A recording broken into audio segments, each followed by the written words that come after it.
Hello स्वागत है आपका टारगेट एसएससी 2020 में। आज हम डिस्कस करेंगे इंग्लिश जीके और रीजनिंग के कुछ इंपॉर्टेंट क्वेश्चंस को। वीडियो आपके लिए इंपॉर्टेंट होगी अगर आप प्रिपरेशन कर रहे हो एसएससी स्टेनो 2020 या फिर 21 एग्जाम की।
तो इसका सेकेंड ऑप्शन इसका राइट होगा।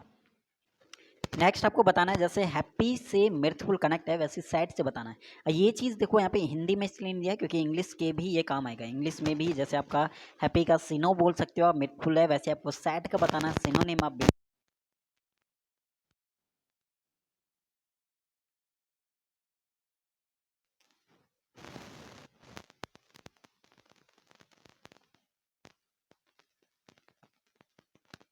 संतुष्ट होता है, जॉली मतलब खुशी होता है, ग्लीफुल मतलब भी सेम चीज़ है। यानी आपका फर्स्ट सेकंड और फोर्थ ऑप्शन अपने आप में सिनो है और बिल्कुल आपका इनके अपोजिट है। यानी आपका राइट हो जाएगा सैड का रिलेशन ऑप्शन नंबर थर्ड, यानी मोरोज। सैड मतलब दुखी होता है और वही चीज़ आपका मोरोज भी होता है। देखिए ऑप्शन नंबर थर्ड इसका राइट हो जाएगा।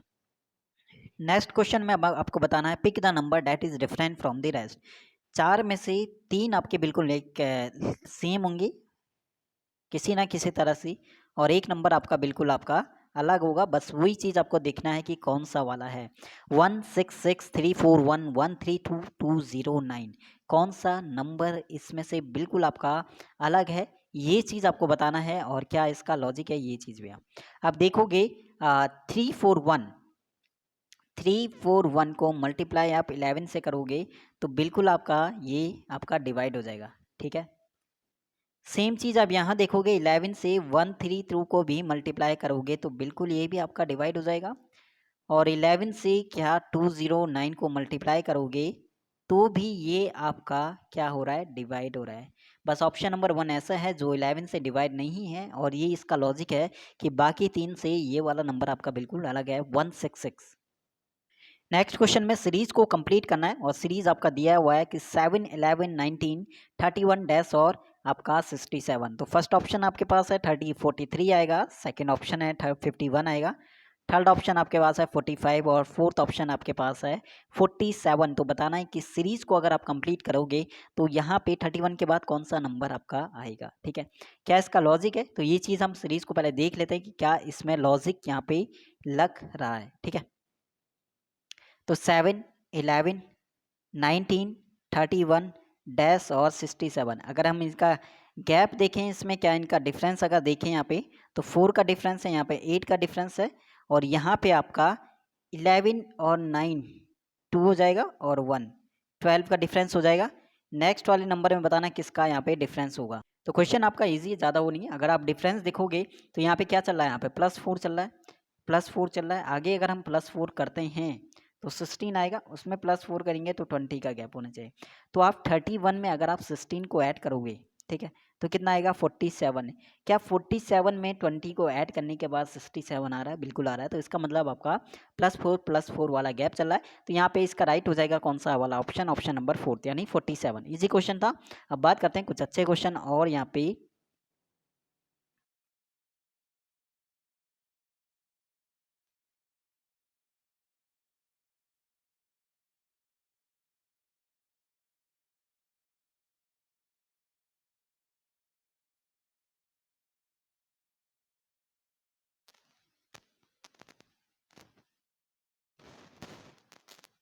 6, ठीक है। थर्ड ऑप्शन है 514263 और फोर्थ ऑप्शन है 654321। कौन सा यहाँ पे राइट यहाँ पे होगा वो चीज़ आपको बताना है, ठीक है। अब बात करते हैं इस क्वेश्चन को हिंदी में क्या यहाँ पे होगा। तो बात करते हैं इस क्वेश्चन को हिंदी में। सबसे पहले यहाँ पे कौन सी कंडीशन होगी, तो सबसे पहले आपका क्या होगा, कम दबाव होगा, ठीक है, लो प्रेशर आप कह सकते हो, तो फिफ्थ वाला होगा। उसके बाद आपका क्या होगा, उसके बाद जो है बादल बनेंगे यानी 1 होगा। उसके बाद आपका क्या होगा, उसके बाद वर्षा होगी तो फोर्थ होगा। और वर्षा होने के बाद आपका क्या होगा, इंद्रधनुष भी निकलता है तो आपका 2 हो जाएगा। और इंद्रधनुष के बाद आपका क्या होगा, उसके बाद आपका ज़्यादा होगा तो बाढ़ आएगी, और बाढ़ आने के बाद जो है वो क्या होगी, प्रलय यहाँ पे आए होगा।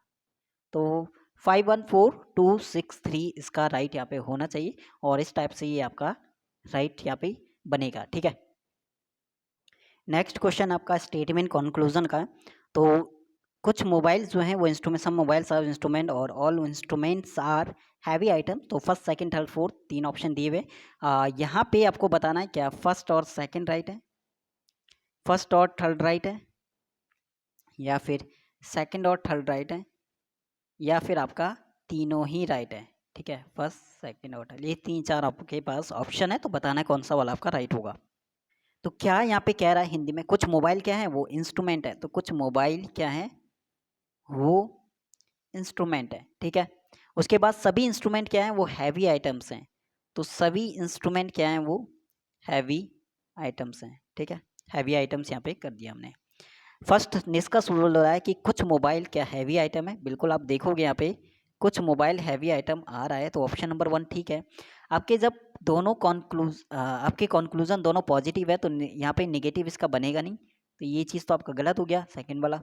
थर्ड वाले देखते हैं, कुछ हैवी आइटम के इंस्ट्रूमेंट है, बिल्कुल आपका सही है, कुछ हैवी आइटम वो है इंस्ट्रूमेंट है, तो आपका थर्ड वाला भी सही है, यानी आपका फर्स्ट और थर्ड ऑप्शन इसका हो जाएगा राइट। अब बात करते हैं इंग्लिश के कुछ इंपॉर्टेंट क्वेश्चन। इंग्लिश वहाँ के हर एक क्वेश्चन इंपॉर्टेंट है, इंग्लिश में मैं उन्हीं चीज़ों को यहाँ पे कराऊंगा जो आपका एग्जाम के लिए इंपॉर्टेंट होगा और मोस्ट इंपॉर्टेंट आप कह सकते हो, यानी जब आप एनालिसिस करोगे और सेम मिस्टेक आपको मिलेगी, ठीक है। साथ में वो कैप सेक्शन भी बहुत ज़्यादा होगा आपका इंग्लिश का, तो इसमें आपके रीजनिंग के कुछ क्वेश्चन होंगे और इंग्लिश के जहाँ पे इंपॉर्टेंट रोल रहेगा, और साथ में जीके के हम टॉपिक वाइज स्टैटिक जीके को नेक्स्ट पार्ट में हम ऐड करते हुए चलेंगे, जिससे आपका क्वेश्चन बनता है। तो कुछ मीनिंग आप देख लो, यहाँ पे नोट करते हुए चलना यहाँ से इंग्लिश के हर एक पॉइंट को, क्योंकि जो एनालिसिस करके जो आप मिस्टेक करोगे वही चीज़ मैं यहाँ पे डिस्कस करूँगा, ठीक है। तो वहाँ पे आप मिस्टेक ना करो और एग्जाम में भी ना करो, तो इसलिए इंपॉर्टेंट है आप हर एक चीज़ को नोट करना, चाहे आपका वोकैब सेक्शन हो, चाहे आपका रूल हो, या फिर आपका डायरेक्ट इनडायरेक्ट हो, या एक्टिव पैसिव हो, हर एक चीज़, ठीक है। जैसे आपका फर्स्ट है स्टीयर का मतलब क्या होता है, इसका मतलब होता है गाइड या फिर कंट्रोल करना, एक मूवमेंट को गाइड करना या फिर कंट्रोल करना मूवमेंट को, ठीक है, कंट्रोल करना आप कह सकते हो। और नेगोटिएट का मतलब क्या होता है, नेगोशिएट का मतलब होता है ऑब्टेन या ब्रिंग अबाउट बाय डिस्कशन, ठीक है, तो डिस्कशन से आप कनेक्ट कर सकते हो। और जॉकी का मतलब क्या होता है, जॉकी का मतलब होता है मैनिपुलेट करना इन्हें स्किलफुल मैनर, किस तरीके से, स्किलफुल तरीके से, ठीक है। और यही चीज़ आपका है कि मैनिपुलेट का यहाँ पे मीनिंग क्या होता है, मैनिपुलेट का मतलब भी वही आपका है कंट्रोल और इन्फ्लुएंस अ पर्सन और सिचुएशन क्लेवरली, ठीक है। मैनिपुलेट करना, जॉकी करना, दोनों आपस में क्या हो जाएगा, आपके सिन हो जाएंगे।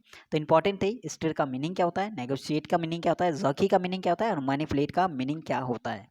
तो फर्स्ट पॉइंट आपका यहाँ से नोट करते हुए चलना हर एक पॉइंट को, और ये आपका प्रैक्टिस भी हो गया। काफ़ी क्वेश्चन मैं यहाँ पे दूंगा जो आपको प्रैक्टिस करना है, उसके बाद बताना है कि क्या आपका स्कोर रहता है और कौन से क्वेश्चन में आपको डाउट है, या जिसमें भी क्वेश्चन में उसके बाद डाउट रहता है तो वो चीज़ आप कमेंट सेक्शन में पूछ सकते हो, ठीक है। ये चीज़ आपका जो लिखा हुआ है ह्यूज सम्स ऑफ मनी, ये आपका राइट होता है। एरर में आपको देगा कि ह्यूज टोटल ऑफ मनी, जो बिल्कुल आपका गलत होता है, या ह्यूज क्वांटिटी ऑफ मनी अगर आता है तो वो चीज़ आपका गलत होता है, और ह्यूज वर्थ ऑफ मनी बोलेगा तो ये चीज़ आपका गलत होता है। यानी एरर में आप बोलोगे तो वो यहाँ पे इस टाइप से देगा, और राइट आपका ये चीज़ आपका नहीं होता है, ह्यूज के साथ आपका सम्स आता है, तो ह्यूज सम्स ऑफ मनी बोलेगा तो बिल्कुल आपका राइट होगा। और जिसका मीन्स क्या होता है, जिसका मीनिंग होता है कि अ लॉट ऑफ मनी आप बोल सकते हो, ठीक है। तो क्या चीज़ करके वो एग्जाम में एरर में देगा और क्या चीज़ करके आपको पता सही करना है, ये आपका इम्प्रूवमेंट वाले सेक्शन में भी आता है, एरर में भी आएगा, फिलअप में भी आ सकता है, ठीक है। तो फर्स्ट पॉइंट याद रखना कि ह्यूज सम्स ऑफ मनी होता है, एरर में ह्यूज टोटल ऑफ मनी देगा, ह्यूज क्वांटिटी ऑफ मनी देगा, और ह्यूज वर्थ ऑफ मनी देगा। तो इस वाले क्वेश्चन में आपको बताना है एरर और बताना है कि एरर यहाँ पे क्या होगा। She has reduced her daily alcohol consumptions to considerably. तो ऑप्शन नंबर 1 एरर बताना है, क्या एरर आपका सी हैज़ रिड्यूस में है। सेकंड ऑप्शन आपका है कि हर डेली अल्कोहल में, या थर्ड ऑप्शन आपका रहेगा कंजप्शंस टू कंसिडरेबली वाले में है, या फिर आपका नो एरर है, कोई गलती नहीं है। She has reduced her daily alcohol consumptions to considerably, ठीक है। ये वर्ड आप देखोगे ना कंसिडरेबली, ये आपका है एडवर्ब, एडवर्ब है। और जब आपको पता है कि आपका टू प्लस V1 फॉर्म आता है यानी वर्ब यूज करते हैं, तो यहाँ पे इसका मतलब कंसिडरेबली वाले में हो जाएगा मिस्टेक। और ये चीज़ कंजप्शंस आप देखोगे तो कंजप्शंस आपका है नाउन, और नाउन को मॉडिफाई करता है एडजेक्टिव, या फिर आपका बोल सकते हो एडवर्ब, ठीक है। यहाँ पे कंजप्शंस, अल्कोहल को वो कंजप्शंस कर रहा है, कंजप्शंस कर रहा है, कैसे कर रहा है, कंसिडरेबली तरीके से। तो यहाँ पे टू को आप हटा सकते हो बिल्कुल, ठीक है। नाउन, प्रोनाउन, एडजेक्टिव और एडवर्ब, ये चीज़ ऐसा है कि वहाँ पे जहाँ पे एडजेक्टिव की ज़रूरत है वहाँ पे वो एडवर्ब देगा, जहाँ पे एडवर्ब चाहिए वहाँ पे वो एडजेक्टिव देगा। तो इस टाइप से मिस्टेक काफ़ी देता है। तो यहाँ पे मिस्टेक आपको पता है कि 2 + V1 होता है। पहली बात तो 2 का यहाँ पे पोजीशन गलत है, यानी 2 आपका नहीं आना चाहिए। तो she has reduce a daily alcohol consumptions, कैसे, कंसिडरेबली तरीके से। तो यहाँ पे 2 हट जाएगा। बाकी आपका ऑप्शन नंबर 3 इसका राइट हो जाएगा, जिसमें आपको एरर देखना था, ठीक है। नेक्स्ट आपको बताना है इम्प्रूवमेंट का पार्ट है, इम्प्रूवमेंट का क्वेश्चन है कि it is sheer foolishness to think that the education system can be improve by doing away examination. तो ऑप्शन नंबर 1 डूइंग अवे की जगह बताना है improvement, do by doing with examination. Second part है कि by doing it to examination. Third part आपका रहेगा by doing away with examination, या फिर फोर्थ पार्ट आपका रहेगा एग्जामिनेशन। तो डूइंग अवे क्या यहाँ पे राइट लिखा है या नहीं लिखा है वो चीज़ है। अच्छा, it is sheer foolishness to think, अच्छा ये सोचना जो है बेवकूफ़ी होगी, डैट की द एजुकेशन जो सिस्टम है कैन बी इम्प्रूव, उसे हम सुधार सकते हैं। कैसे, बाई डूइंग अवे एग्जामिनेशन, नहीं by doing away with examination, यानी एग्जामिनेशंस को ख़त्म करके, यानी एग्जामिनेशन को पूरी तरह हटा के। अगर आप सोच रहे हो कि एजुकेशन सिस्टम को हम इम्प्रूव कर सकते हैं, तो ये कैसी सोच है, ये आपकी बेवकूफ़ी वाली सोच है, यही चीज़ वो कह रहा है।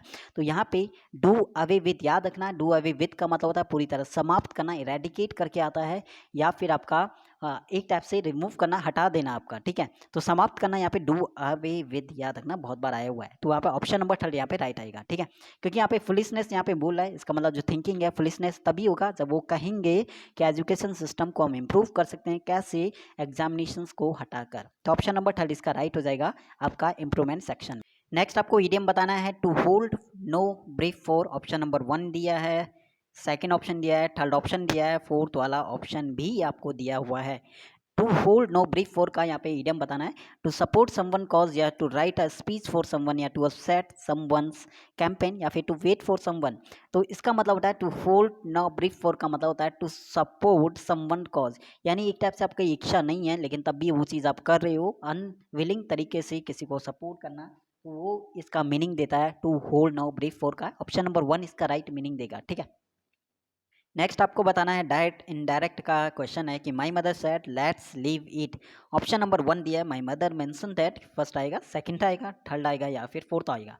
क्वेश्चंस पढ़ो और बताना है इनडायरेक्ट इसका क्या बनेगा, ठीक है।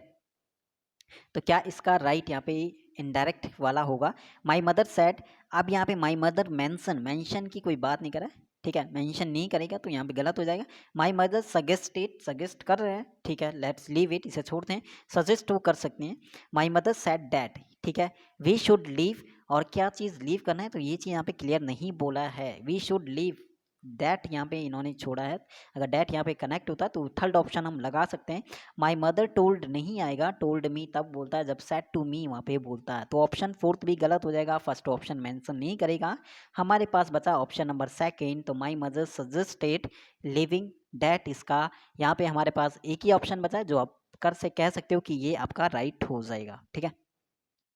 नेक्स्ट आपको बताना है एक और राइट एंड राइट का क्वेश्चन है कि the teacher said to the students don't run on the road. Indirect क्या इसका बनेगा, फर्स्ट ऑप्शन दिया है, सेकंड ऑप्शन भी है आपके पास, जल्दी से ऑप्शन को पढ़ना है और तुरंत बताना है कि कौन सा ऑप्शन होगा, एक बार खुद से ही करना है।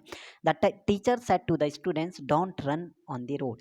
तो टीचर्स ने स्टूडेंट को कहा कि रोड पे नहीं भागो, तो क्या उसने बोला, फर्स्ट ऑप्शन है the teacher asked the student not to run on the road, हो सकता है the teacher said to student not to be running on the road. तो टू बी नहीं यहाँ पे यूज करेंगे, जब निगेटिव है तो नॉट टू आप लगा सकते हो, सेकंड नहीं होगा।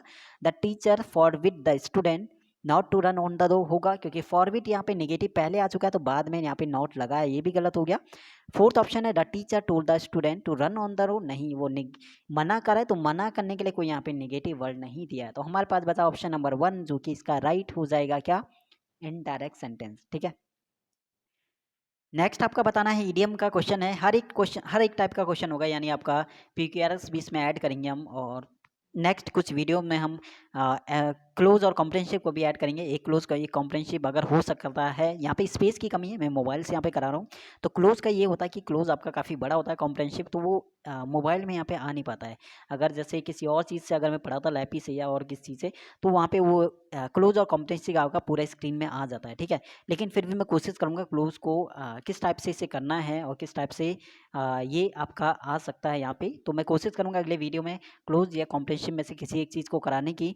क्लोज को मैं कोशिश करूँगा जल्दी कराने की एक दो, और बाकी देखते हैं क्या होता है। ठीक है, इसके अलावा आपका बात करते हैं इम्प्रूवमेंट हो गया, फिलअप हो गया, इम्प्रूवमेंट हो गया, या फिर आपके एरर हो गए, सेंटेंस आपके, इसके अलावा जो भी टॉपिक आपका रहता है, ईडियम हो गए, सिनोएंटो हो गया, सभी चीज़ें हम कवर करेंगे। बट जो कॉम्प्रिहेंसिव वाला सेक्शन हो गया और क्लोज वाला है, उनमें से कोशिश करूंगा मैं क्लोज को कराने की। ठीक है, स्पेस या मोबाइल का जो स्क्रीन है वो थोड़ा छोटी है, तो उस वहाँ पे थोड़ा प्रॉब्लम हो सकती है कि आपका क्लोज कॉम्प्रिहेंसिव वहाँ पे आने में। ठीक है, फिर भी कोशिश करूंगा, जैसे जैसा होता है तो वो चीज़ मैं कर रहा हूँ, कोशिश की कराऊंगा। ठीक है, नेक्स्ट वीडियो में।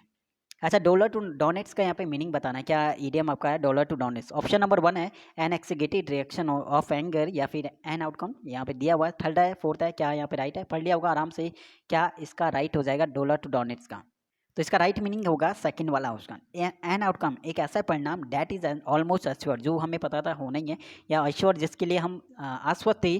ठीक है, ये चीज़ होना है, तो an outcome that is almost assured यहाँ पे राइट हो जाएगा, इसका मीनिंग देता है सेकंड वाला ऑप्शन। ठीक है, राइट हो जाएगा।